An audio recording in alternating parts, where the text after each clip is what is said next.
आणि हे मदरसे पाहिजेत कशाला आपल्याला, ह्याच मूळ मुद्दा आहे. हे मदरसे आतंकवादीचे अड्डे आहेत, आतंकवादी घडवतात. कुठल्या, तुम्ही मला सांगा, कुठल्या इस्लामिक राष्ट्रामध्ये असे आम्ही मदरसेच्या सारखेच आम्ही कुठले हे शाळा उघडल्या आणि तिथे फक्त भगवद्गीता शिकवायला चालू केलं, हिंदू संस्कृतीचे धडे.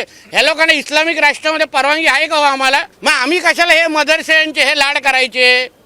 कधी त्याच्यामध्ये हत्यार भेटतात, कधी मुलांना मारलं जातात. आमच्या हिंदू राष्ट्र, तुम्हाला कुराण शिकवायचं ना, आहेत ना तुमच्या मस्जिदी, मदरसे कशाला पाहिजे तुम्हाला? माझी तर स्पष्ट भूमी आहे, त्याबद्दल मी मुख्यमंत्री साहेबांशी बोलणार आहे. महाराष्ट्रातले सगळे मदरसे बंद करून टाका, हे आतंकवादीचे अड्डे आहेत, आतंकवादी घडवतात त्याच्यात. आणि आमच्या इथे बसून तुम्हाला अशा वेगळ्या पद्धतीचे अड्डे चालवण्याची गरज काय आहे? कुराण शिकवत तुम्ही मस्जिदीमध्ये शिकवा ना.